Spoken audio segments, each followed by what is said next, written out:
Hi, my name's Adam Radford. I'm a distinguished engineer from Cisco Systems. I've been here for about 15 years and I have the pleasure of talking to you today from sunny Shanghai, and it's a beautiful day here and looking forward to a great conference for the next few days. Lead small medium segment, customer segment and partners for Microsoft, and it is our honor to be one of the sponsors for the Canalys event and be able to contact all these exciting partners from the region. We have some mature markets like Australia and New Zealand. New Zealand is our cloud champion, for example, where we see more than 50% of our customers, new customers, actually coming on to cloud solution instead of on-prem solution, which is quite amazing to see. Now, the rest of Asia is following in different stages, but we see customers decisively moving to cloud. The way that IT has traditionally been deployed, it's been deployed in a very flexible, almost everybody has their own way of deploying networking and technology. And we're starting to see people require an outcome rather than focusing on the building blocks and the way that they put things together.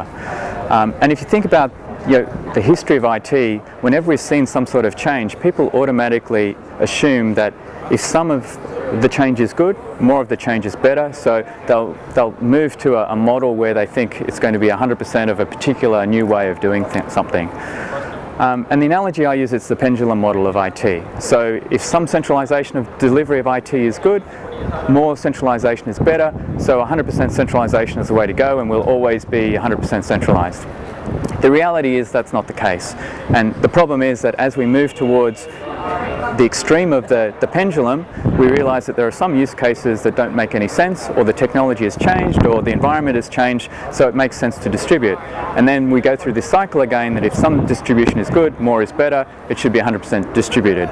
Well, the reality is it should be a mix, it should be a hybrid approach, and the balance will change, and it will change depending on the underlying technology, the environment of the time, regulatory, political, etc. Well, so one of the classic problems in networking is whether or not to distribute or centralize your services, and that's something that you decide at your original design phase of your network. You may centralize services to provide a more cost-effective way of delivering them, or you could distribute them closer to your end users for performance reasons, and that's a static decision. With the cloud, what we can do is we can actually make that decision later in the process after we've deployed our infrastructure, and we can change that on a dynamic basis, even on an individual service level. The energy demands of data centers today are just going exponentially. I mean, it's referenced that the carbon footprint of the IT industry is going to exceed that of the airline industry in the next couple of years.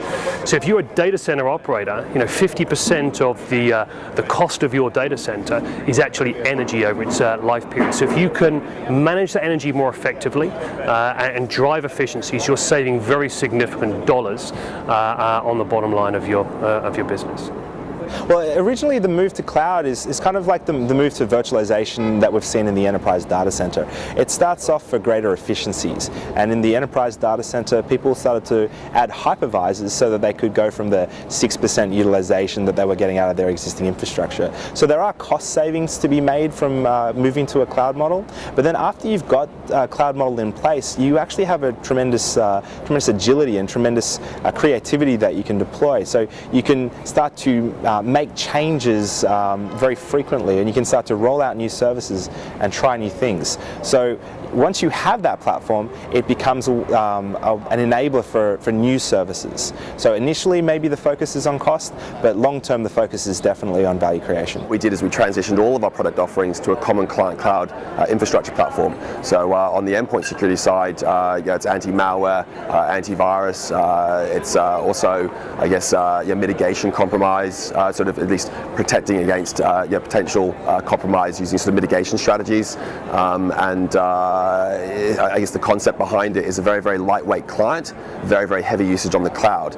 So we're actually the only technology company in the world that's designed an endpoint security solution from the ground up to leverage the cloud, not just for storage, but for its infinite processing power. So It's a 700 kilobyte installer, very, very lightweight, scans the tape between 30 and 90 seconds to complete, effectively detecting anything that the endpoint's exposed to, so 100% detection, virtually 100% determination, and a very cool feature where if we can't make an immediate determination, we've actually got the ability to journal changes that the applications make to the system and do automatic remediation. So massive value proposition for end users that might be using the service, but in particular MSPs that are looking to save time and money in delivering technology. My name is Thomas Jensen. I work with Hewlett-Packard. I'm the Vice President for our worldwide channel business in the print and PC division. More flexible, much more agile and nimble by splitting the company into two. We'll have two entities, Hewlett-Packard Enterprises, which will be led by our current CEO, Meg Whitman, focusing on our server storage network division, our software, our enterprise services. All our initiatives within big data, cloud, security is where we'll be focusing on the enterprise part of the business. Then we'll have HP Inc., which is our current print and PC division, led by Dion Weisler, our Executive Vice President for PPS today. And Meg Whitman will actually maintain chairman of the board for that new company. We will be focusing on the client part of the business, the print, the computing part, and really focusing on everything that touches the end customer, whereas the enterprise business is where we look at the more service and solution side of the business. So from doing that, we believe we can get much more customer focused, still leveraging the great foundation we've built over the past 3 years, and still cooperate as two independent companies and really service the customers in the best possible way. So there's a lot of conversations going on. Where will 3D printing benefit consumers, businesses?